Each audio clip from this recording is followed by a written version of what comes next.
அஸ்ஸலாமு அலைக்கும் வரஹ்மத்துல்லாஹி வபரகாத்துஹு. அல்ஹம்துலில்லாஹி ரப்பில் ஆலமீன் வஸ்ஸலாத்து வஸ்ஸலாமு அலா சய்யிதினா முஹம்மதிர் ரசூலில்லாஹி ஸல்லல்லாஹு அலைஹி வஸல்லம். அம்மா பஅத். அருமையான ஜெம் டிவி நேயர் பெருமக்களே, உங்கள் மீதும் உலக மக்களாகிய நம் அனைவர் மீதும் எல்லாம் அல்ல அல்லாஹுவின் பேரருள் உண்டாகட்டுமாக. இஸ்லாமிய நற்போதனைகளில் இன்றைய தினம் நாம் பார்க்கவிருப்பது கிளவியால் ஏற்பட்ட மகிழ்ச்சி. அருமையானவர்களே, கொஞ்சம் நாம் யோசிக்க கடமைப்பட்டிருக்கிறோம். ஒரு காலம் இருந்தது, நம்முடைய வீடுகளில் வயோதிகர்கள், வயது முதிர்ந்தவர்கள் வீட்டில் இருக்கிறார்கள் என்று சொன்னால் நல்ல பல ஆலோசனைகள் வழங்குவார்கள். பேரன் பேத்திகளை நல்லொழுக்கம் உள்ளவர்களாய் வளர்ப்பதற்கு உதவியாக இருப்பார்கள்.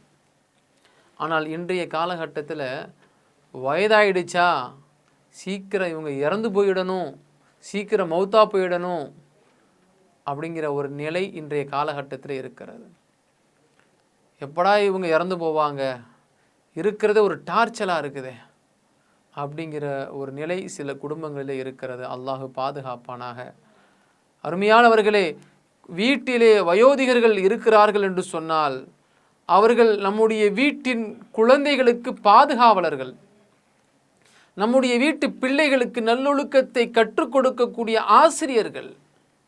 ஆனால் அவர்களின் மகத்துவத்தை புரிந்து கொள்ளாத சில நபர் முதியோர் இல்லங்களிலும் அல்லது வயோதிக பருவத்தில் எதுவும் உடல்நலம் பாதிக்கப்பட்டு இருந்தால் அவர்களை சீக்கிரம் ஜனாசாவாக ஆக்கிவிட வேண்டும் என்கிற நிலை சில இடங்களில் இருக்கிறது. அல்லாஹ் பாதுகாக்கணும்.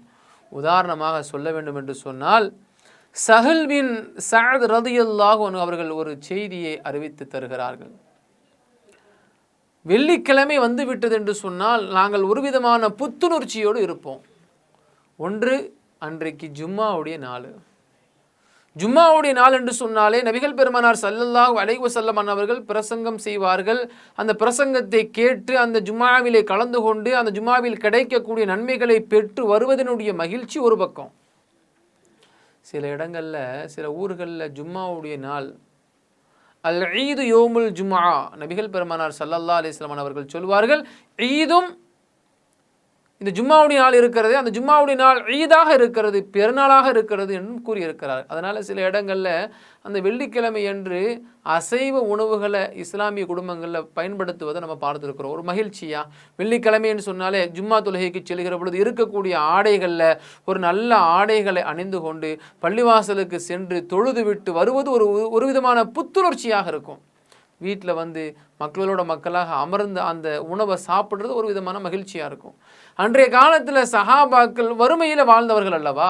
சிலர்களுக்கு அசைவ உணவு கிடைக்கும், சிலர்களுக்கு அசைவ உணவு கிடைக்காது.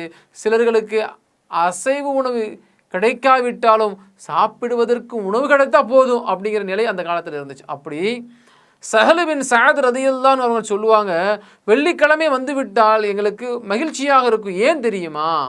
எங்களுக்கு ஒரு வயதான பெண்மணி நட்பாக இருந்தார். அதாவது அந்த சஹல் பின் சஅத் ரலியல்லாஹு அன்ஹு அவர்களுடைய வட்டாரத்தில், அந்த ஃப்ரெண்ட்ஸ் சர்க்கிளில் ஒரு வயசான அம்மா வந்து ஃப்ரெண்ட்லியாக இருந்தாங்களாம். நல்ல பல கருத்துக்களை, நல்ல பல ஆலோசனைகளாக சொல்லுவாங்க, ஃப்ரீயாக பேசுவாங்களாம்.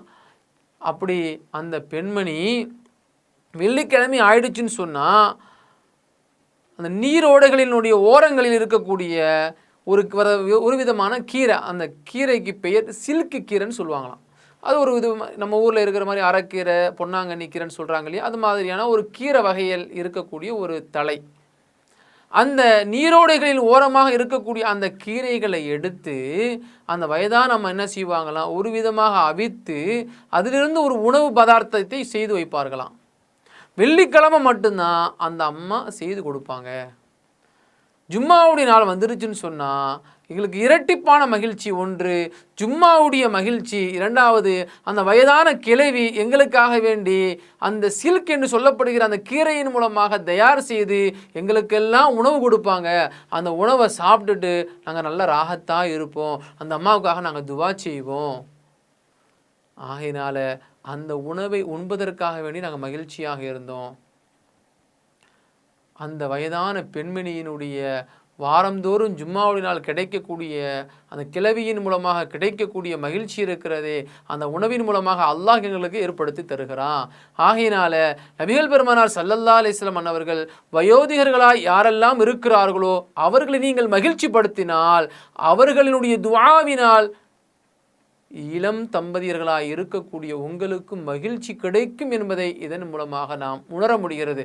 ஆகையினால நம்முடைய வீடுகளில் வயதானவர்கள் இருந்தால் அவர்களை உதாசீனப்படுத்த வேண்டாம். நம்முடைய வீடுகளில் வயதானவர்கள் உடல்வாழ்பட்டு நோய்வாய்ப்பட்டு அவர்கள் சிக்காக இருந்தால் அவர்களுக்கு நாம் உதவியாக இருப்போம். நம்மால் முடிந்த ஹிதமத்துகளை அவர்களுக்கு செய்கிற பொழுது அந்த வயோதிக பருவத்தில் அவங்க துவா செய்வாங்க, என்னுடைய பிள்ளை என்னுடைய பேரம்பேத்தி நான் வயதான நிலையில் படுத்த படுக்கையாக இருக்கிற பொழுது என்னை எப்படியெல்லாம் கவனித்து கொண்டான், யா அல்லாஹ் என்னுடைய பிள்ளைகளுக்கும் என்னுடைய பேரன்பேத்திகளுக்கும் நீ உதவி செய்வாயாக என்று அவங்க கையேந்தி துவா கேட்டால் அந்த துவாவை அல்லாஹ் உடனடியாக அங்கீகரிக்கக்கூடியவனாக இருக்கிறான். அந்த துவாவில் உள்ளவர்களாய் நாமும் இருப்போம். அல்லாஹ் அதற்கு உதவி செய்வானாக. அஸ்ஸலாமு அலைக்கும் வரஹ்மத்துல்லாஹி வபரகாத்துஹு. இன்ஷா அல்லாஹ் மீண்டும் நாளை சந்திப்போம்.